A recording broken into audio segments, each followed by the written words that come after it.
पृथ्वी पर माँ गंगा का अवतरण स्वर्ग से होता है। एक महान तपस्या का फल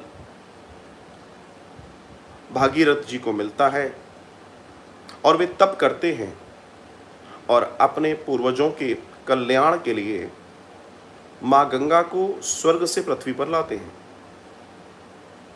तो जिस दिन माँ गंगा स्वर्ग से पृथ्वी पर आई हैं, उसी दिन गंगोत्पत्ति माना जाता है और उसे गंगा दशहरा कहा जाता है। ये वही दिन है जिस दिन भागीरथी जी के आग्रह पे माँ गंगा प्रकट हुई हैं और कल्याण किया है। तो ये दिन बड़ा शुभ है। हिंदू सनातन मान्यताओं के अनुसार ऐसे पवित्र दिनों में अगर हम गंगा जी या संबंधित नदियों में स्नान करते हैं तो हमारे पापों का नाश होता है और हमारे जीवन का कल्याण होता है। तो ऐसे संदर्भ में हमारे मन के संशयों को दूर करने के लिए ये पर्व बड़ा श्रेष्ठ और बड़ा सुंदर है। इस पूरी की पूरी घटनाक्रम में इस दिन हमें क्या करना चाहिए, कैसे करना चाहिए, इस बात को हम बहुत अच्छे से समझें और जानें। अपने पूर्वजों और अपने स्वयं के कल्याण के लिए भी इस दिन हमें माँ गंगा की गोद में स्नान करना चाहिए। और प्रत्येक वर्ष ज्येष्ठ माह के शुक्ल पक्ष की दशमी तिथि को गंगा दशहरा आता है और इसी गंगा दशहरे के लाभ कई हैं जिसके कारण हम अपने जीवन में सुख और समृद्धि का संचय कर सकते हैं।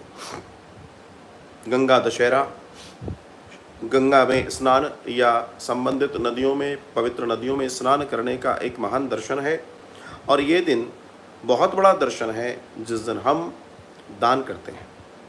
इस दिन ब्राह्मणों को 10 वस्तुएं दान करने का बड़ा महत्व है और इस पूरे घटनाक्रम में हमें जानकारी होनी चाहिए कि हम क्या करें।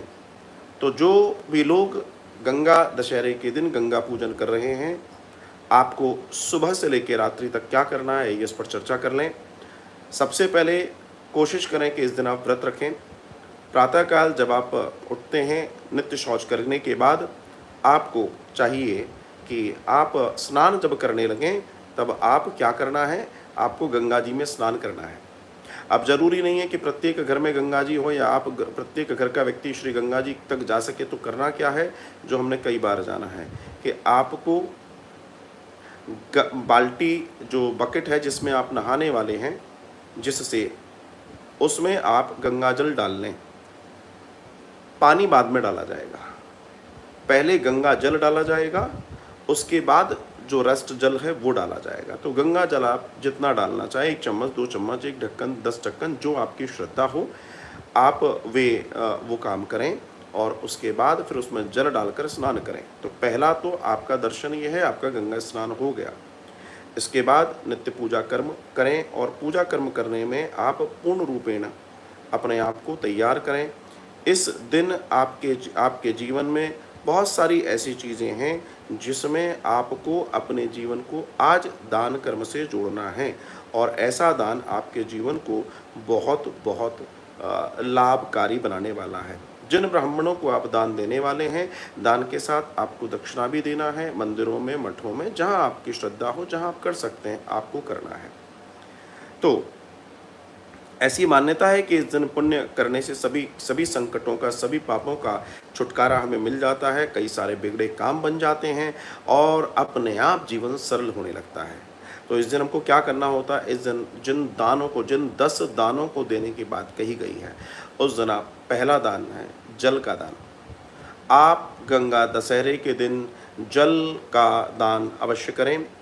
दूसरा अन्न का दान, इस दिन अन्न के दान का महत्व है। जो 10 दान करने हैं, फलों का दान, आप फलों का जो इस समय सीजनेबल फल आ रहे हैं मौसम के अनुसार, उन फलों का दान करें। वस्त्रों का दान, जिन्हें आप दान कर रहे हैं उन्हें सामर्थ्य अनुसार आप वस्त्र दान करें। पूजन की सामग्री, जो पूजा में सामग्री लगती है, चूँकि आप सारा ब्राह्मण और मंदिरों में ही दान दे रहे हैं, पूजन सामग्री का दान दे सकते हैं।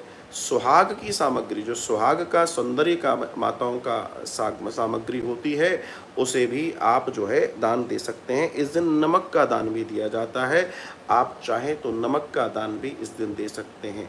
इस दिन तेल का भी दान दिया जाता है, आप चाहें इस दिन तेल के दान को भी उस दिन 10 दानों में जोड़ सकते हैं। इस दिन गुड़ का भी दान दिया जाता है, और एक बहुत बड़ा दान, बहुत श्रेष्ठ दान जिसे हमेशा से कहा गया है, वो है स्वर्ण का दान। तो स्वर्ण का दान भी इस दिन किया जाता है, इस बात को ध्यान रखिएगा। हिंदू धर्म और सनातन धर्म की पूरी दृष्टि में गंगा दशहरे के दिन किसी को भी पानी को पिलाने से कई जन्मों की तपस्या के बराबर फल की प्राप्ति होती है। कई जन्मों की किसी ने तपस्या की हो, और अगर उसने गंगा दशहरे पर लोगों को जल पिलवा दिया हो, आदि इत्यादि कर दिया हो, तो उनको बहुत लाभ होता है, वो कई जन्मों की तपस्या जैसा फल उन्हें प्राप्त होता है। एक बात। दूसरी बात, इस दिन हर किसी को जो जा रहा है, कई लोग स्टॉल लगाते हैं, कई लोग इस तरह के कार्यक्रम करते हैं और पिलाते हैं पानी, तो ये इस काम आपको ज़रूर करना चाहिए। ये आपके लिए, आपके परिवार के लिए अतिशय श्रेष्ठ कारण बन सकता है और आपके जीवन का कल्याण कर सकता है। इसी प्रकार से और अन्य जितनी भी चर्चाएं मैंने आपसे की हैं कि क्या क्या चीज़ आपको करना चाहिए, उन चीज़ों के ऊपर मैंने विस्तार से आपको बताया कि कौन कौन सी चीज़ें ऐसी हैं जिन चीज़ों को आपको पूर्ण रूपेण दान करना चाहिए। ये दिन सत्तू का दान करा जाता है। आपने सत्तू, आप समझते होंगे, इस दिन सत्तू का दान विशेष करके किया जाता है। इस दिन जल के घड़े हुए कोरा, यही वो दिन होता है, आपको बता दूं, गंगा दशहरा यही वो दिन होता है जिसमें हमारे घर में कोरा मटका आता है।